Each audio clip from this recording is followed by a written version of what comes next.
News top 9ಗೆ ಸ್ವಾಗತ. ನಾನು ವಿಸ್ಮಿತಾ ಬೆಳ್ಳಿಯಪ್ಪ. ಮುನಿದವರ ಕ್ಷೇತ್ರದಲ್ಲಿ ಹೇಗಿದೆ ಬಿಎಸ್ವೈ ಮತಬೇಟೆ? ಶಿರಾ ದಾಳವಾದ ಮದಲೂರು ಕೆರೆಗೆ ಅಪ್ಪ ಅಮ್ಮ ಯಾರು? ಕೊಳ್ಳಿ ಇಟ್ಟವರಿಗೆ ಸಂಪತ್ತು ಕೊಟ್ಟು ಎಸ್ಕೇಪ್ ರಾಜ್ ಹೋಗಿದ್ದಲ್ಲಿಗೆ. ಮೈಸೂರಿನ ನಿವೃತ್ತ ಪ್ರಾಂಶುಪಾಲರ ಕೊಲೆಗೂ ಸಿನಿರಂಗಕ್ಕೂ ಏನು ನಂಟು? ಇದೆಲ್ಲವನ್ನ ನೋಡೋಣ ನ್ಯೂಸ್ ಟಾಪ್ 9ನಲ್ಲಿ. ದರ್ಶನ್ ಬಳಿಕ ರಾಜರಾಜೇಶ್ವರಿ ನಗರದಲ್ಲಿ ಹೇಗಿದೆ ಸಿಎಂ ಪ್ರಚಾರ? ಕಾಂಗ್ರೆಸ್ ಒಡೆದ ಮನೆಯಾಗುತ್ತಾ ಅಂತ ಭವಿಷ್ಯ ನುಡಿದಿದ್ಯಾರು? ಮದಲೂರು ಕೆರೆಗೆ ನಾನೇ ಅಪ್ಪ ಅಮ್ಮ ಎಂದ ಜಯಚಂದ್ರಗೆ ಬಿಜೆಪಿ ಕೊಟ್ಟ ಟಕ್ಕರ್ ಏನು? ನೋಡೋಣ ಮಿನಿ ವಾರ್ ನ್ಯೂಸ್ ಟಾಪ್ 9ನಲ್ಲಿ. ಚಾಲೆಂಜಿಂಗ್ ಸ್ಟಾರ್ ದರ್ಶನ್ ಭರ್ಜರಿ ಮತಬೇಟೆ ಮುಗಿದ ಬೆನ್ನಲ್ಲೇ ಆರ್ಆರ್ ನಗರ ಕ್ಷೇತ್ರದ ಉಪಚುನಾವಣಾ ರಣಾಂಗಣ ಮತ್ತಷ್ಟು ರಂಗೇರ್ತಾ ಇದೆ. ಮುಖ್ಯಮಂತ್ರಿ ಬಿಎಸ್ವೈ ಎಂಟ್ರಿ ಕೊಟ್ಟಿದ್ದಾರೆ. ಆರ್ಆರ್ ನಗರ ವ್ಯಾಪ್ತಿಯಲ್ಲಿ ಸಂಜೆವರೆಗೂ ಸಿಎಂ ರೋಡ್ ಶೋ ಮೂಲಕ ಮುನಿರತ್ನ ಪರ ಮತಯಾಚನೆ ಮಾಡಲಿದ್ದಾರೆ. ಅನ್ನಪೂರ್ಣೇಶ್ವರಿ ನಗರದ ಉಲ್ಲಾಳ ಮುಖ್ಯ ರಸ್ತೆಯಿಂದ ಬಿಎಸ್ವೈ ರೋಡ್ ಶೋ ಆರಂಭಿಸಿದ್ದಾರೆ.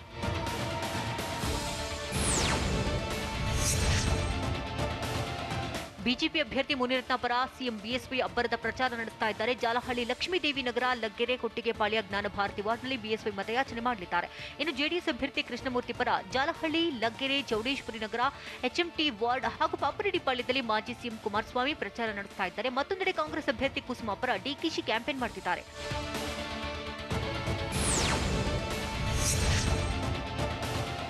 ಶಿರಾ ವಿಧಾನಸಭಾ ಕ್ಷೇತ್ರದಲ್ಲಿನ ಬೈ ಎಲೆಕ್ಷನ್ ಅಖಾಡದಲ್ಲಿ ಮಹಿಳಾ ಕಹಳಿಗೆ ಮೊಳಗಲಿದೆ.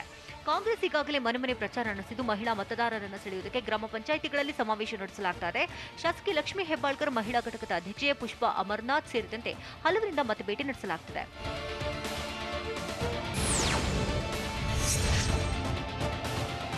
ಶಿರಾದಲ್ಲೂ ಕಾಂಗ್ರೆಸ್ ಅಬ್ಬರದ ಪ್ರಚಾರ ನಡೆಸ್ತಾ ಇದೆ. ಕಾಂಗ್ರೆಸ್ ಅಭ್ಯರ್ಥಿ ಜಯಚಂದ್ರ ಪರ ಮಾಜಿ DCM doctor G Parameshwar, Eshwar Khandre, Lakshmi Hebbalkar, Pushpa Amarnath ಪ್ರಚಾರ ನಡೆಸ್ತಾ ಇದ್ದಾರೆ. ಮತ್ತೊಂದೆಡೆ ಬಿಜೆಪಿ ಅಭ್ಯರ್ಥಿ ರಾಜೇಶ್ ಗೌಡ ಪರ ಡಿಸಿಎಂಗಳಾದ ಗೋವಿಂದ ಕಾರಜೋಳ, ಡಾಕ್ಟರ್ ಅಶ್ವಥ್ ನಾರಾಯಣ್ ಹಾಗೂ ಜೆಡಿಎಸ್ ಅಭ್ಯರ್ಥಿ ಅಮ್ಮಾಜಮ್ಮ ಪರ ಎಚ್ಡಿ ದೇವೇಗೌಡ, ಎಚ್ಡಿ ರೇವಣ್ಣ, ನಿಖಿಲ್ ಕುಮಾರಸ್ವಾಮಿ ಮತಯಾಚನೆ ಮಾಡುತ್ತಿದ್ದಾರೆ.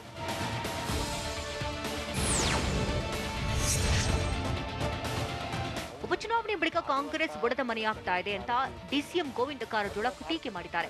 ತುಮಕೂರು ಜಿಲ್ಲೆಯ ಶಿರಾದಲ್ಲಿ ಮಾತನಾಡಿದಂತಹ ಗೋವಿಂದ ಕಾರಜೋಳ, ಸಿದ್ದರಾಮಯ್ಯರದ್ದು ಒಂದು ಗುಂಪಾದರೆ ಡಿಕೆ ಶಿವಕುಮಾರದ್ದು ಮತ್ತೊಂದು ಗುಂಪು, ಉತ್ತರ ಕರ್ನಾಟಕದವರದ್ದು ಇನ್ನೊಂದು ಗುಂಪು ಅಂತ ಆರೋಪ ಮಾಡಿದ್ದಾರೆ.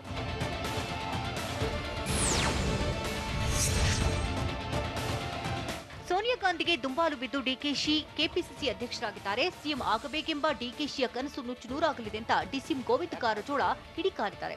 ಸಿದ್ದರಾಮಯ್ಯ ಆಡಳಿತ ಪೂರ್ಣ ವಿಫಲವಾಗಿದ್ದರಿಂದಾಗಿ ರಾಜ್ಯದಲ್ಲಿ ಕಾಂಗ್ರೆಸ್ ಸೋಲನ್ನು ಅನುಭವಿಸಿತು. ರೈತರ ಬೆನ್ನೆಲುಬನ್ನು ಮುರಿದಿದ್ದು ಕಾಂಗ್ರೆಸ್ನವರೇ ಅಂತ ಆರೋಪ ಮಾಡಿದರು.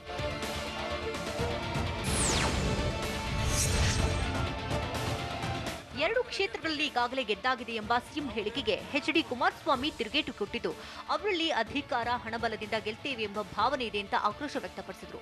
ಬೆಂಗಳೂರಿನಲ್ಲಿ ಮಾತನಾಡಿದಂತಹ ಅವರು, ಕಾಂಗ್ರೆಸ್ ಮನೆಗೆ ಹೆಗ್ಗಣಗಳು ನುಗ್ಗಿದ್ದು ಬೆಂಕಿ ಬಿದ್ದಿದೆ, ಮೊದಲು ಅದನ್ನು ಸರಿ ಮಾಡಿಕೊಳ್ಳಲಿ ಅಂತ ಅಂದ್ರು. ಅಲ್ಲದೆ ಆರ್ಆರ್ ನಗರದಲ್ಲಿ ಒಕ್ಕಲಿಗ ಪ್ಲೇ ಕಾರ್ಡ್ ವರ್ಕೌಟ್ ಆಗಲ್ಲ ಅಂತ ಹೇಳಿದರು.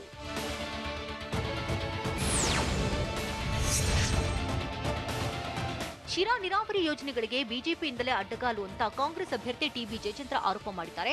ಹೇಮಾವತಿಯಿಂದ ನೀರು ಬಿಡದಂತೆ ಬಿಜೆಪಿಯವರೇ ಪತ್ರ ಬರೆದಿದ್ದಾರೆಂದು ಜಯಚಂದ್ರ ಆರೋಪ ಮಾಡಿದ್ದು, ನಾನೇ ಶಿರಾ, ಕಳ್ಳಂಬೆಳ್ಳ ಕೆರೆಗಳಿಗೆ ನೀರು ತಂದವನು, ಸಚಿವ ಮಾಧುಸ್ವಾಮಿಯವರಿಂದ ಯಾವುದೇ ಪ್ರಯೋಜನವಾಗಿಲ್ಲ ಅಂತ ಕಿಡಿಕಾರಿದರು.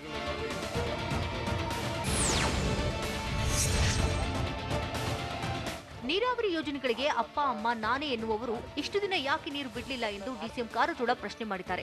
6 ಬಾರಿ ಆರಿಸಿ ಬಂದಿದ್ರೂ ನೀರು ಹರಿಸಲಿಲ್ಲ ಯಾಕೆ ಎಂದು ಜಯಚಂದ್ರರನ್ನ ಪ್ರಶ್ನೆ ಮಾಡಿದ್ರು. ಅಲ್ಲದೆ ಅಭಿವೃದ್ಧಿ ಕೆಲಸವನ್ನ ಮುಂದಿಟ್ಟುಕೊಂಡು ನಾವು ಹೋಗ್ತಾ ಇದ್ದೇವೆ, ಕೆರೆ ತುಂಬುವ ಯೋಜನೆ ತಂದಿದ್ದೇ ಬಿಜೆಪಿ ಅಂತ ಹೇಳಿದ್ರು. ಪಾದಯಾತ್ರೆ ನಡೆಸುತ್ತೇನೆ ಎಂದ ಎಚ್ಡಿಕೆಗೆ ತಿರುಗೇಟು ಕೊಟ್ಟಿದ್ಯಾರು? ಪರಮೇಶ್ವರ್ ಅಣ್ಣನ ಮಗಳ ಹೆಸರಲ್ಲಿ ಖತರ್ನಾಕ್ ಲೇಡಿ ವಂಚಿಸಿದ್ದು ಹೇಗೆ? ಖಾಸಗಿ ಆಸ್ಪತ್ರೆಗಳಿಗೆ ಬಿಬಿಎಂಪಿ ಕೊಟ್ಟ ಎಚ್ಚರಿಕೆ ಏನು? ನೋಡೋಣ ಬೆಂಗಳೂರು ನ್ಯೂಸ್ ಟಾಪ್ 9ನಲ್ಲಿ.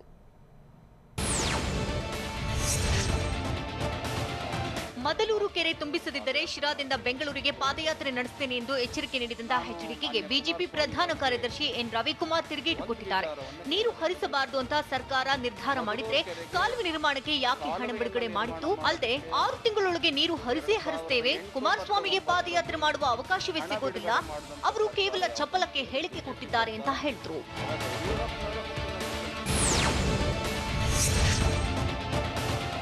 ಸಿದ್ದರಾಮಯ್ಯ ಸಿದ್ದರಾಮಯ್ಯಗೆ ಕಾಂಗ್ರೆಸ್ನಲ್ಲಿ ಯಾವ ಸ್ಥಾನ ಇದೆ ಅಂತ ಗೊತ್ತಿಲ್ಲ, ಮುಂದಿನ ದಿನಮಾನಗಳಲ್ಲಿ ಯಾವ ಸ್ಥಾನ ಸಿಗುತ್ತೆ ಅನ್ನೋದು ಗೊತ್ತಿಲ್ಲ ಎಂದು ಗೃಹ ಸಚಿವ ಬಸವರಾಜ ಬೊಮ್ಮಾಯಿ ವ್ಯಂಗ್ಯವಾಡಿದ್ದಾರೆ. ಬೆಂಗಳೂರಿನಲ್ಲಿ ಮಾತನಾಡಿದ ಅವರು, ನಮ್ಮ ಯಡಿಯೂರಪ್ಪ ಅವರ ನೇತೃತ್ವದಲ್ಲಿ ಚುನಾವಣೆ ಗೆದ್ದಿದ್ದೇವೆ, ಸುಭದ್ರವಾಗಿ ಸರ್ಕಾರ ನಡೆಸ್ತಾ ಇದ್ದೇವೆ, ಮುಂದಿನ 3 ವರ್ಷ ನಾವೇ ಸರ್ಕಾರ ನಡೆಸುತ್ತೇವೆ ಎಂದರು.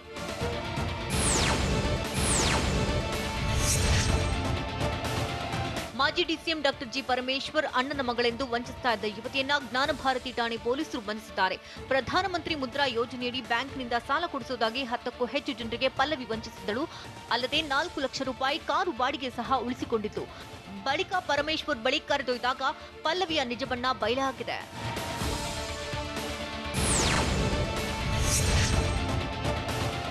ನಗರದ ಖಾಸಗಿ ಆಸ್ಪತ್ರೆಗಳು ಬಿಬಿಎಂಪಿಯಿಂದ ದಾಖಲಾಗುವ ಸೋಂಕಿತರಿಗೆ ಶೇಕಡ 50ರಷ್ಟು ಬೆಡ್ ಇನ್ನೂ ಕೂಡ ನೀಡಿಲ್ಲ. ಹೀಗಾಗಿ 7 ಆಸ್ಪತ್ರೆಗಳಿಗೆ ಶೋಕಾಸ್ ನೋಟಿಸ್ ಜೊತೆಗೆ ಲೈಸೆನ್ಸ್ ರದ್ದು ಮಾಡುವ ಬಗ್ಗೆ ಎಚ್ಚರಿಕೆ ನೀಡಲಾಗಿದೆ. 24 ಗಂಟೆಯೊಳಗೆ ಸೂಕ್ತ ಉತ್ತರ ಹಾಗೂ ಶೇಕಡ 50ರಷ್ಟು ಬೆಡ್ ನೀಡದೆ ಹೋದರೆ ಆಸ್ಪತ್ರೆಯ ಲೈಸೆನ್ಸ್ ರದ್ದು ಮಾಡಲು ತೀರ್ಮಾನಿಸಲಾಗಿದೆ.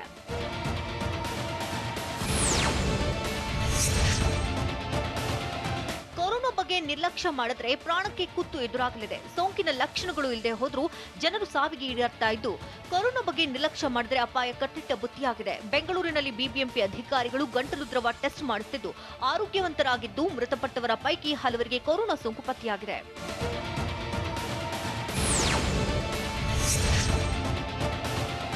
ಕೊರೋನಾ ವೈರಸ್ಗೆ 50 ವರ್ಷ ದಾಟಿದವರೇ ಹೆಚ್ಚು ಬಲಿಯಾಗ್ತಿದ್ದಾರೆ. ರಾಜ್ಯದಲ್ಲಿ ಡೆತ್ ರೇಷಿಯೋ ಶೇಕಡ 1.74ರಷ್ಟಿದ್ದು, 50 ವರ್ಷ ಮೇಲ್ಪಟ್ಟವರ ಡೆತ್ ರೇಷಿಯೋ 7.9ರಷ್ಟಿದೆ. ಹೀಗಾಗಿ ವಯಸ್ಸಾದವರು ಆದಷ್ಟು ಮನೆಯಿಂದ ಹೊರಗಡೆ ಹೋಗದಿರೋದೇ ಸೂಕ್ತ ಅಂತಿದ್ದಾರೆ ತಜ್ಞರು.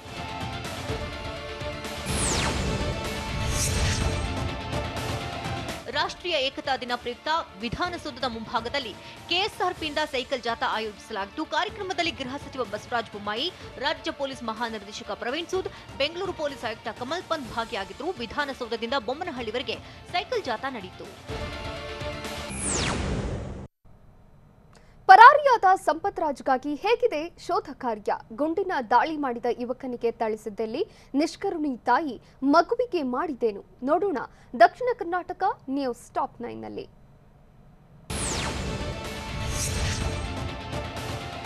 ಡಿಜೆಹಳ್ಳಿ ಮತ್ತು ಕೆಜೆಹಳ್ಳಿ ಗಲಭೆ ಕೇಸ್ಗೆ ಸಂಬಂಧಿಸಿದಂತೆ ಮಾಜಿ ಮೇಯರ್ ಸಂಪತ್ ರಾಜ್ ನಾಪತ್ತೆಯಾಗಿದ್ದು, ಪೊಲೀಸರು ಶೋಧ ಕಾರ್ಯ ಆರಂಭಿಸಿದ್ದಾರೆ. ಸಂಪತ್ ರಾಜ್ ಪತ್ತೆಗೆ ಸಿಸಿಬಿ ಟ್ರ್ಯಾಕ್ ಮಾಡ್ತಾ ಇದ್ದು, ಬಂಧನ ಭೀತಿಯಿಂದ ಸಂಪತ್ ರಾಜ್ ಎಸ್ಕೇಪ್ ಆಗಿದ್ದಾರೆ. ಬುಧವಾರ ರಾತ್ರಿ ಆಸ್ಪತ್ರೆಯಿಂದ ಸಂಪತ್ ರಾಜ್ ಪರಾರಿಯಾಗಿದ್ದಾರೆ.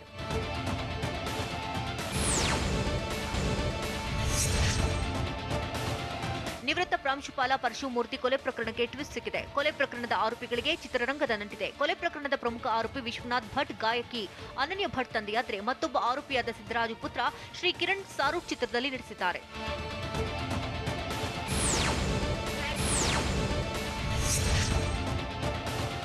ಅದಾನಿ ಗ್ರೂಪ್ಸ್ಗೆ ಮಂಗಳೂರು ಅಂತಾರಾಷ್ಟ್ರೀಯ ವಿಮಾನ ನಿಲ್ದಾಣ ನಿರ್ವಹಣೆಯನ್ನ ಗುತ್ತಿಗೆ ನೀಡಲಾಗಿದೆ. 50 ವರ್ಷಗಳ ಕಾಲ ಏರ್ಪೋರ್ಟ್ ನಿರ್ವಹಣೆಗೆ ಗುತ್ತಿಗೆ ನೀಡಿದ್ದು, ಟರ್ಮಿನಲ್ ಗ್ರಾಹಕ ಸ್ನೇಹಿ ಯೋಜನೆ, ಲಾಭ ನಷ್ಟ ಸೇರಿದಂತೆ ಹಲವು ವ್ಯವಹಾರ ಅದಾನಿ ಗ್ರೂಪ್ಸ್ ಹೊಣೆ ಹೊತ್ತಿಕೊಳ್ಳಲಿದೆ.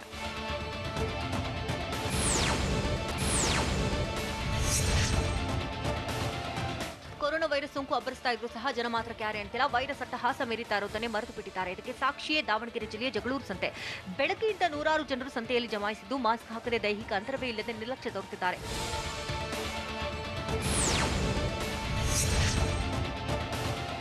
ದಾವಣಗೆರೆ ನಗರದಲ್ಲಿ ಒಂದೇ ನಂಬರ್ ಪ್ಲೇಟ್ ಇರುವಂತಹ 2 ಬುಲೆಟ್ಗಳು ಪತ್ತೆಯಾಗಿದ್ದು, ಪೊಲೀಸರ ನಿದ್ದೆಗೆಡಿಸಿದೆ.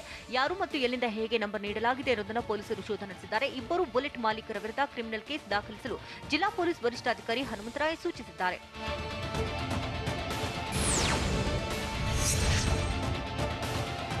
ಮನೆ ಪಕ್ಕದ ಕಾಫಿ ತೋಟದಲ್ಲಿದ್ದ ಹೆಬ್ಬಾವನ್ನ ಸೆರೆ ಹಿಡಿಯಲಾಗಿದೆ. ಚಿಕ್ಕಮಗಳೂರು ಜಿಲ್ಲೆಯ ಮೂಡಿಗೆರೆ ತಾಲೂಕಿನ ಮೈದಾಡಿ ಗ್ರಾಮದ ಶ್ರೀನಿವಾಸಗೌಡ ಅನ್ನೋರ ಕಾಫಿ ತೋಟದಲ್ಲಿದ್ದ ಹೆಬ್ಬಾವನ್ನ ಉರಗ ಪ್ರೇಮಿ ರಿಜ್ವಾನ್ ರಕ್ಷಣೆ ಮಾಡಿದ್ದಾರೆ. ಸುಮಾರು 14 ಅಡಿ ಉದ್ದವಿದ್ದಂತಹ ಭಾರೀ ಗಾತ್ರದ ಹೆಬ್ಬಾವನ್ನ ಸೆರೆ ಹಿಡಿದು ಹೆಬ್ಬಾವನ್ನ ಕುದುರೆಮುಖದ ಅರಣ್ಯಕ್ಕೆ ಬಿಡಲಾಗಿದೆ. ಇಕ್ಬಾಲ್ ಅನ್ಸಾರಿಗೆ ಪರಣ್ಣ ಮುನವಳ್ಳಿ ಹಾಕಿದ ಸವಾಲೇನು?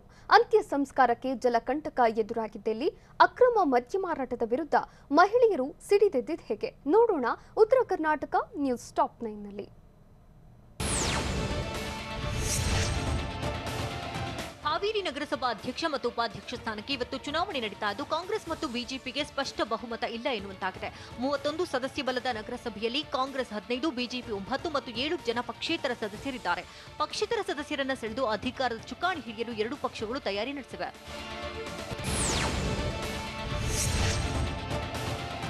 ಬಾಂಬೆದಿಂದ ರೌಡಿಗಳು ಬಂದು ನಗರಸಭಾ ಸದಸ್ಯ ಮನೋಹರ ಸ್ವಾಮಿ ಕಿಡ್ನಾಪ್ ಮಾಡಿದ್ದಾರೆಂದು ಇಕ್ಬಾಲ್ ಅನ್ಸಾರಿ ಆರೋಪ ಮಾಡಿದ್ದಾರೆ. ಇದಕ್ಕೆ ಆರೋಪ ಮಾಡಿರ್ತಕ್ಕಂಥ ಬಿಜೆಪಿಗಾಗಲಿ ಸಂಘಟನೆಗಾಗಲಿ ಕಿಡ್ನಾಪ್ ಪ್ರಕರಣ ಸಂಬಂಧವಿಲ್ಲ. ಗಂಗಾವತಿಯಲ್ಲಿ ಬಿಜೆಪಿ ಶಾಸಕ ಪರಣ್ಣ ಮುನವಳ್ಳಿ ತಿರುಗೇಟು ಕೊಟ್ಟಿದ್ದಾರೆ. ಬಾಂಬೆಯಿಂದ ರೌಡಿಗಳು ಬಂದಿರುವುದು ಪ್ರೂವ್ ಮಾಡಲಿ, ಇಲ್ಲ ಅನ್ಸಾರಿ ರಾಜಕೀಯ ಬಿಡಬೇಕು ಅಂತ ಸವಾಲಿಸಿದ್ದಾರೆ.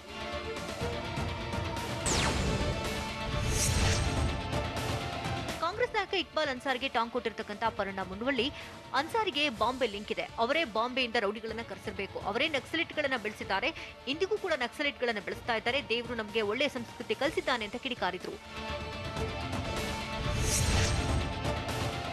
ಸ್ಮಶಾನದಲ್ಲಿ ಅಂತ್ಯಸಂಸ್ಕಾರ ಮಾಡಲು ಜನರಿಗೆ ಭಯದ ವಾತಾವರಣ ಸೃಷ್ಟಿಯಾಗಿದೆ. ಗದಗ ಜಿಲ್ಲೆಯ ಮುಂಡರಗಿ ತಾಲೂಕಿನ ಕಲಕೆರೆ ಗ್ರಾಮದಲ್ಲಿ ಅಂತ್ಯಸಂಸ್ಕಾರಕ್ಕೆ ಗುಂಡಿ ತೋಡಿದರೆ ಸಾಕು, ಎಲ್ಲೆಲ್ಲೂ ನೀರು ಬರ್ತಾ ಇದೆ.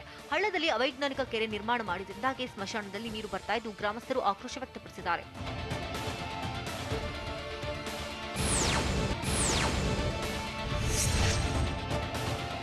ಅಕ್ರಮ ಮದ್ಯ ಮಾರಾಟದ ವಿರುದ್ಧ ಮಹಿಳೆಯರು ಸಿಡಿದಿದ್ದಾರೆ. ಮದ್ಯ ಮಾರಾಟ ಮಾಡ್ತಾ ಇದ್ದವರನ್ನ ಹಿಡಿದು ಅಬಕಾರಿ ಇಲಾಖೆಗೆ ಮಹಿಳೆಯರು ಒಪ್ಪಿಸಿದ್ದಾರೆ. ಹಾವೇರಿ ಜಿಲ್ಲೆಯ ಸವಣೂರು ತಾಲೂಕಿನ ಹಿರೇಮುಗದೂರು ಗ್ರಾಮದಲ್ಲಿ ಮನೆಯಲ್ಲಿ ಅಕ್ರಮವಾಗಿ ಮದ್ಯ ಮಾರಾಟ ಮಾಡುತ್ತಿದ್ದ ಹೆಗ್ಗಪ್ಪ ನಡುವಿನ ಮನೆಯನ್ನ ಪೊಲೀಸರಿಗೆ ಒಪ್ಪಿಸಿದ್ದಾರೆ.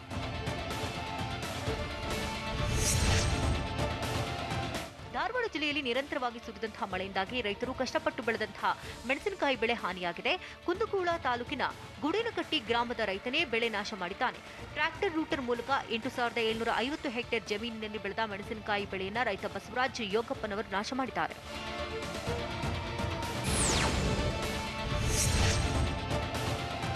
ಕರ್ನಾಟಕ ರಾಜ್ಯೋತ್ಸವಕ್ಕೆ ರೈತನೋರ್ವ ವಿಭಿನ್ನ ರೀತಿಯಲ್ಲಿ ಶುಭ ಕೋರಿದ್ದಾನೆ.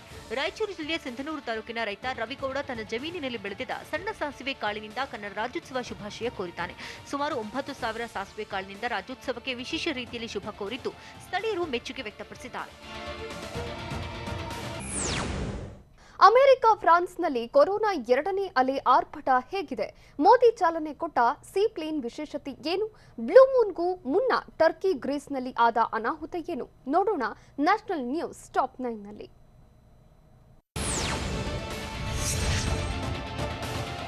ಅಮೆರಿಕದಲ್ಲಿ ಕಳೆದ 24 ಗಂಟೆಗಳಲ್ಲಿ 94,000 ಹೊಸ ಸೋಂಕಿತರು ಪತ್ತೆಯಾಗಿದ್ದಾರೆ. ಇದು ಈವರೆಗಿನ ಅತಿ ಹೆಚ್ಚಿನ ಪ್ರಕರಣವಾಗಿದೆ. ಕಳೆದ ತಿಂಗಳು ಭಾರತದಲ್ಲಿ ಹೊಸ ಸೋಂಕಿತರ ಸಂಖ್ಯೆ ಲಕ್ಷದ ಗಡಿಗೆ ತಲುಪಿದ್ದಾಗ ಅಮೆರಿಕದಲ್ಲಿ ಪ್ರತಿದಿನ ಸೋಂಕಿತರ ಸಂಖ್ಯೆ ಸುಮಾರು 45,000 ಇತ್ತು. ಇದೀಗ ಅದರ ಪ್ರಮಾಣ ಡಬಲ್ ಆಗಿದೆ.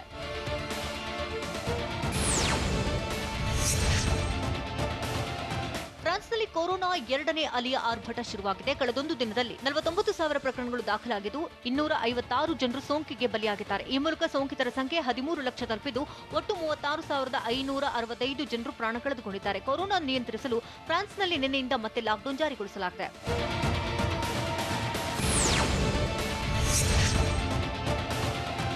ಭಾರತದಲ್ಲಿ ಸತತ 5ನೇ ದಿನವೂ 50,000ಕ್ಕೂ ಕಡಿಮೆ ಕೊರೋನಾ ಪ್ರಕರಣ ದಾಖಲಾಗಿದೆ.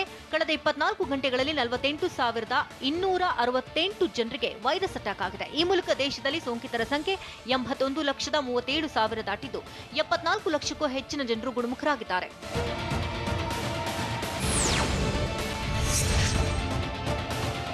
ದೇಶದಲ್ಲಿ ಕೇವಲ 24 ಗಂಟೆಗಳ ಅವಧಿಯಲ್ಲಿ 563 ಜನರು ಕೊರೋನಾ ಸೋಂಕಿಗೆ ಬಲಿಯಾಗಿದ್ದಾರೆ. ಈವರೆಗೆ ದೇಶದಲ್ಲಿ ವೈರಸ್ನಿಂದಾಗಿ 1,21,641 ಸೋಂಕಿತರು ಮೃತಪಟ್ಟಿದ್ದಾರೆ. ನಿನ್ನೆ ಒಂದೇ ದಿನದಲ್ಲಿ 59,454 ಜನರು ಗುಣಮುಖರಾಗಿದ್ದಾರೆ.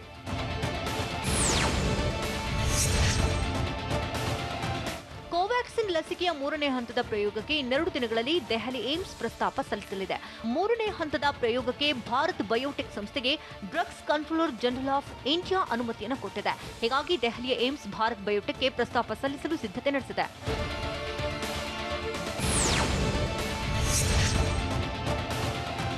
2 ದಿನಗಳ ಗುಜರಾತ್ ಪ್ರವಾಸದಲ್ಲಿರುವಂತಹ ಪ್ರಧಾನಿ ಮೋದಿ ಸಾಬರಮತಿ ನದಿ ತೀರದಿಂದ ಸರ್ದಾರ್ ವಲ್ಲಭಭಾಯ್ ಪಟೇಲ್ ಏಕತಾ ಪ್ರತಿಮೆ ಸ್ಥಳಕ್ಕೆ ಸಂಪರ್ಕ ಕಲ್ಪಿಸುವ ಸೀಪ್ಲೇನ್ ಸೇವೆಗೆ ಚಾಲನೆ ನೀಡಿದರು.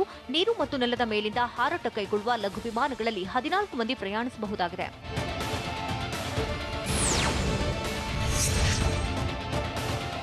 ಒಂದೇ ತಿಂಗಳಲ್ಲಿ 2 ಬಾರಿ ಹುಣ್ಣಿಮೆ ಚಂದ್ರ ಗೋಚರಿಸುವ ಅಪರೂಪದ ಬ್ಲೂ ಮೂನ್ ಇಂದು ಸಂಭವಿಸಲಿದೆ. ಸುಮಾರು 2.5 ವರ್ಷಕ್ಕೊಮ್ಮೆ ಜರುಗುವಂತಹ ಈ ವಿದ್ಯಮಾನ 2023ರ ಆಗಸ್ಟ್ನಲ್ಲಿ ಮರುಕಳಿಸಲಿದೆ. ಇನ್ನು ಹಾಲೋವಿನ್ ಡೇಯಂದೇ ನೀಲಿ ಚಂದ್ರ ದರ್ಶನ ಕೊಡ್ತಾ ಇದ್ದು ಅಪರೂಪದ ಘಟನೆಗೆ ಸಾಕ್ಷಿಯಾಗಲು ಜನರು ಕಾಯ್ತಿದ್ದಾರೆ.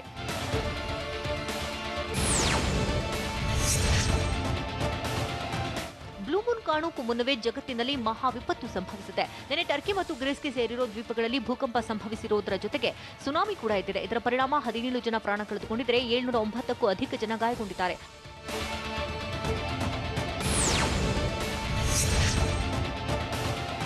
ಆಂಧ್ರಪ್ರದೇಶದ ತಿರುಮಲದ ವೆಂಕಟೇಶ್ವರ ದೇವಾಲಯಕ್ಕೆ ದಾಖಲೆ ಪ್ರಮಾಣದಲ್ಲಿ ಆದಾಯ ಹರಿದು ಬಂದಿದೆ. ಕಳೆದ 24 ಗಂಟೆಗಳಲ್ಲಿ 1.92 ಕೋಟಿ ಕಾಣಿಕೆ ಸಂಗ್ರಹವಾಗಿದ್ದು 20,269 ಭಕ್ತರು ಶ್ರೀವಾರಿ ದರ್ಶನ ಪಡೆದಿದ್ದಾರೆ. 6,613 ಭಕ್ತರು ತಲೆಮುಡಿ ನೀಡಿದ್ದಾರೆ. ಇನ್ನು ಇಂದು ಹುಣ್ಣಿಮೆ ಹಿನ್ನೆಲೆಯಲ್ಲಿ ತಿರುಮಲದಲ್ಲಿ ಗರುಡ ಸೇವೆ ನಡೆಯುತ್ತಿದೆ. ಬಿಗ್ ಬ್ಯಾಶ್ನಿಂದ ಸ್ಟೀವ್ ಸ್ಮಿತ್ ದೂರ ಉಳಿತಾರಾ? ಆಫ್ರಿಕಾ ತಂಡಕ್ಕೆ ರೀ ಎಂಟ್ರಿ ಕೊಡ್ತಾರಾ ಮಿಸ್ಟರ್ 360? ಕಮಲ್ ಹಾಸನ್ನ 232ನೇ ಚಿತ್ರಕ್ಕೆ ಆಕ್ಷನ್ ಕಟ್ ಹೇಳ್ತಿರೋದು ಯಾರು? ನೋಡೋಣ ಎಂಟರ್ಟೈನ್ಮೆಂಟ್ ನ್ಯೂಸ್ ಟಾಪ್ 9ನಲ್ಲಿ.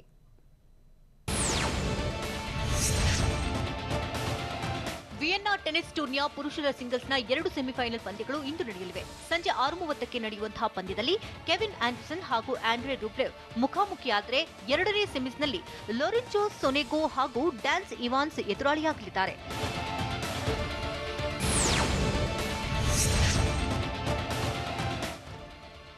ಬಯೋಬಬಲ್ ನಿಯಮದ ವಾತಾವರಣದಲ್ಲಿ ಹೆಚ್ಚು ಸಮಯ ಕಳೆಯುವುದನ್ನು ತಪ್ಪಿಸುವುದಕ್ಕೆ ಸ್ಟೀವ್ ಸ್ಮಿತ್ ಬಿಪಿಎಲ್ನಿಂದ ಹೊರಗುಳಿಯೋ ಸಾಧ್ಯತೆ ಇದೆ. ಐಪಿಎಲ್ನಲ್ಲಿ ರಾಯಲ್ಸ್ ಪರ ಆಡ್ತಿರುವಂತಹ ಸ್ಮಿತ್ ಬಯೋಬಬಲ್ ದುಷ್ಪರಿಣಾಮವನ್ನು ಪರಿಗಣಿಸಿ ಈ ನಿರ್ಧಾರಕ್ಕೆ ಬಂದಿದ್ದಾರೆ.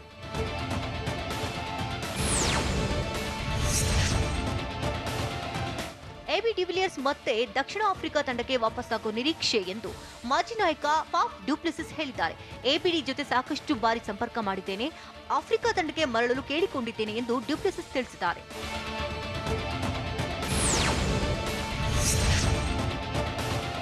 ರಾವಲ್ಪಿಂಡಿಯಲ್ಲಿ ನಡೆದಂತಹ ಜಿಂಬಾಬ್ವೆ ವಿರುದ್ಧ ಮೊದಲ ಏಕದಿನ ಪಂದ್ಯದಲ್ಲಿ ಪಾಕಿಸ್ತಾನ 26 ರನ್ಗಳ ಗೆಲುವು ದಾಖಲಿಸಿದೆ.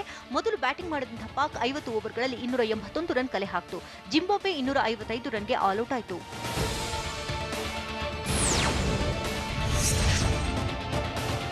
ಪಾಕ್ ವಿರುದ್ಧ ಸೋಲಿನ ನಡುವೆಯೂ Zimbabwe wicket keeper Brendan tailor ಶತಕ ದಾಖಲಿಸಿದ್ದಾರೆ. 117 ಎಸೆತಗಳನ್ನು ಎದುರಿಸಿದ ಬ್ರೆಂಡನ್ ಟೈಲರ್ 11 ಬೌಂಡ್ರಿ 3 ಸಿಕ್ಸರ್ಗಳ ನೆರವಿನಿಂದ 112 ರನ್ ಗಳಿಸಿ ಪಂದ್ಯ ಶ್ರೇಷ್ಠ ಪ್ರಶಸ್ತಿ ಪಡೆದರು.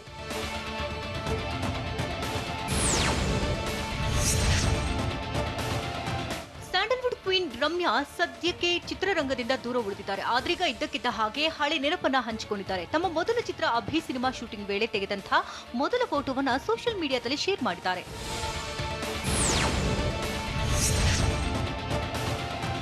ನಟ ಕಮಲ್ ಹಾಸನ್ ಸದ್ಯ ಇಂಡಿಯನ್ 2 ಚಿತ್ರದಲ್ಲಿ ಬ್ಯುಸಿಯಾಗಿದ್ದಾರೆ. ಈ ನಡುವೆ ಮತ್ತೊಂದು ಹೊಸ ಸಿನಿಮಾಕ್ಕೂ ಸಜ್ಜಾಗಿದ್ದಾರೆ.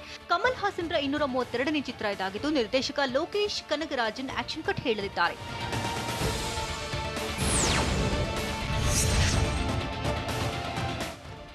ನಿರ್ದೇಶಕ ಪವನ್ ಒಡೆಯರ್ ಮತ್ತು ಪತ್ನಿ ಅಪೇಕ್ಷಾ ಮೊದಲ ಮಗುವಿನ ನಿರೀಕ್ಷೆಯಲ್ಲಿದ್ದಾರೆ.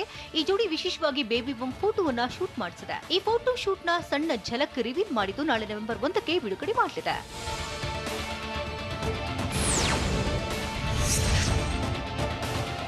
ನಟಿ ಕಾಜಲ್ ಅಗರ್ವಾಲ್ ದಾಂಪತ್ಯ ಜೀವನಕ್ಕೆ ಕಾಲಿಟ್ಟಿದ್ದಾರೆ. ಗೆಳೆಯ ಗೌತಮ್ ಕಿಚ್ಲು ಜೊತೆ ಮದುವೆಯಾಗಿದ್ದಾರೆ. ಈ ನವ ಜೋಡಿಯ ಮದುವೆಯ ಫೋಟೋಗಳು ಸಾಮಾಜಿಕ ಜಾಲತಾಣದಲ್ಲಿ ರಾರಾಜಿಸುತ್ತಿದೆ.